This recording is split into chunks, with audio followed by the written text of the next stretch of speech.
Friends, welcome back to my channel. இன்றைக்கி நம்ம channel வீட்லேயே சுவையான இட்லி பொடியும் அப்புறம் பொடி இட்லியும் எப்படி செய்கிறதா பார்க்க போகிறோம். வீடியோக்குள்ளே பொறுத்துமே நம்ம சேனல் சப்ஸ்கிரைப் பண்ணலைன்னா மறக்காம சப்ஸ்கிரைப் பண்ணிக்கோங்க. பக்கத்தில் இருக்க பெல் ஐக்கனில் ஆல் ஆப்ஷனை கிளிக் பண்ணிக்கோங்க. ஸோ தட் நம்ம நெக்ஸ்ட் வீடியோஸ் நோட்டிஃபிகேஷன் வரும். லைக் பண்ணுங்கள், உங்கள் ஃப்ரெண்ட்ஸ் அண்ட் ஃபேமிலிக்கு நம்ம சேனல் ஷேர் பண்ணுங்கள். இப்போ நம்ம வீடியோக்குள்ளே போகலாம்.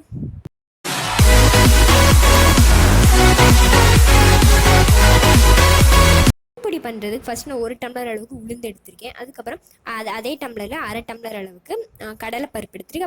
அப்புறம் கொஞ்சமாக கருவேப்பிலை, அப்புறம் காரத்துக்கு ஏற்றாப்புல நீங்கள் மிளகா எடுத்துக்கோங்க. அப்புறம் எள்ளு ஆப்ஷனல் தான், வேணா சேர்த்துக்கோங்க. நான் வந்து ஒரு கை அளவுக்கு எள்ளு சேர்த்துருக்கேன். இப்போ இதெல்லாத்தையும் போட்டு வதக்கிக்கலாம். முதல்ல வந்து ஒரு வடை சட்டி வச்சுக்கோங்க. அந்த வடை சட்டி நல்லா சூடானதுக்கப்புறம் நம்ம ஃபஸ்ட்டு உளுந்தை போட்டுக்கலாம். 1 டம்ளர் உளுந்து, அதுக்கப்புறம் அந்த 1/2 டம்ளர் அளவுக்கு கடலை பருப்பு எடுத்து வச்சுருந்தோம்லே அதையும் சேர்த்து நல்லா வந்து வதக்கி விட்டுக்கோங்க. நீங்கள் வந்து 2 டம்ளர் அளவுக்கு உளுந்து எடுத்துக்கலாம். நீங்கள் 1 டம்ளர் வந்து கடலை பருப்பு எடுத்துக்கணும். அந்த மாதிரி பாதியாக இருந்து எடுத்துக்கணும். இந்த மாதிரி போட்டு இதை வந்து நல்லா வதக்கிக்கோங்க. ஒரு சிலர் வந்து இதில் வந்து பூண்டு சேர்ப்பாங்க. பூண்டு வந்து நீங்கள் வேணும்னா சேர்த்துக்கலாம். நான் வந்து இன்றைக்கி சேர்க்கலாம். பூண்டு வேணும்னாலும் சேர்த்துக்கலாம். பூண்டு இல்லை சேர்க்காமலே ஒரு சிலர் செய்வாங்க. நான் அது மாதிரி தான் செஞ்சுருக்கேன். அது வந்து நல்லா ப்ரௌன் கலராக வர வரைக்கும் அது வந்து நல்லா வதக்கிக்கோங்க. இப்போ வந்து உளுந்து கடலை பருப்பு எல்லாமே ஓரளவு கலர் மாறிடுச்சு. அதுக்கப்புறம் கருவேப்பிலை, மிளகா எடுத்து வச்சு மிளகா எள்ளு எல்லாத்தையும் போட்டுக்கோங்க. மிளகா வந்து நான் வந்து 8 to 10 மிளகா அளவுக்கு எடுத்துருக்கேன். உங்களுக்கு காரத்துக்கு ஏற்றாப்புல நீங்கள் வந்து எடுத்துக்கணும். நல்லா உரைப்பா இருந்தால் நீங்கள் நிறைய எடுத்துக்கோங்க.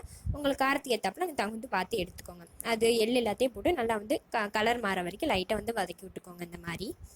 அப்புறம் தேவையான அளவுக்கு கொஞ்சமாக பெருங்காயம் சேர்த்து இந்த மாதிரி நல்லா வதக்கிடுங்க.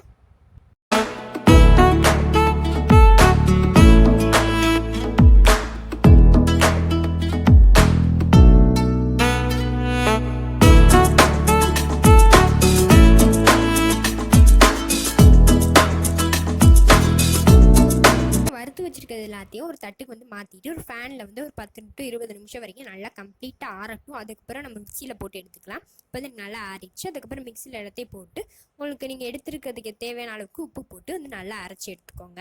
இப்போ வந்து எனக்கு வந்து 2 ஸ்பூன் அளவுக்கு உப்பு தேவைப்பட்டு, ஸோ 2 ஸ்பூன் அளவுக்கு உப்பு போட்டு வந்து நல்லா அரைச்சி எடுத்துக்க போகிறேன். நான் உங்களுக்கு அரைச்சிட்டு காட்டுறேன். நம்மளோட ஃபேவரட் இட்லி பொடி ரொம்ப சூப்பராக ரெடி ஆயிடுச்சு. எனக்கு வந்து இட்லி பொடினா ரொம்ப பிடிக்கும். உங்களுக்கு யாருக்காச்சும் பிடிக்குன்னா கமெண்ட்ஸில் சொல்லுங்கள். இப்போ இந்த இட்லி பொடி வச்சு சூப்பரான ஒரு ரெசிபி தான் பார்க்கும்போது அது என்னென்னா பொடி இட்லி. அது ஃபஸ்ட்டு ஒரு கடாயில் வந்து 2 ஸ்பூன் நல்லெண்ணெய் வந்து சேர்த்துக்கோங்க. அந்த நல்லெண்ணெய் நல்லா சூடானதுக்கப்புறமா கொஞ்சமாக கடுகு போட்டுக்கோங்க. கடுகு அப்புறம் கருவேப்பிலை போட்டுக்கோங்க. அதுக்கப்புறம் அதில் இட்லி 1 ஸ்பூன் அளவுக்கு இட்லி பொடி போட்டுட்டு நீங்கள் மினி குட்டி குட்டியாக இட்லி இருக்குல்ல அதை போட்டுக்கலாம். இல்லைன்னா பெரிய இட்லி இந்த மாதிரி பிச்சு பிச்சு போட்டு அந்த பொடி போட்டோம்ல அதுக்குள்ளே இட்லியை போட்டுட்டு அதுக்கு மேலே இட்லி பொடியை கொஞ்சம் தூவிட்டு அப்படி மிக்ஸ் பண்ணி விட்டிங்கன்னா சூப்பரான எம்மியான பொடி இட்லி ரெடி ஆயிடும். சூப்பராக இருக்கு. நான் சாப்பிட்டு எனக்கு ரொம்ப பிடிச்சிருச்சு. உங்களுக்கு இட்லி பொடி ரொம்ப பிடிக்கும்னா இந்த ரெசிபி உங்களுக்கு கண்டிப்பாக சூப்பராக இருக்கும். நீங்கள் வந்து ட்ரை பண்ணி பாருங்கள். இந்த நல்லா வந்து கிளறி விட்டுக்கோங்க. அப்போ தான் பொடி வந்து இட்லி மேலே நல்லா படும்.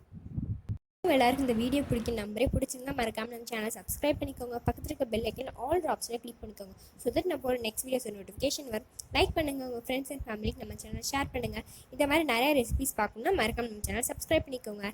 நெக்ஸ்ட் வீடியோவில் மீட் பண்ணலாம். டாடா, பாய்.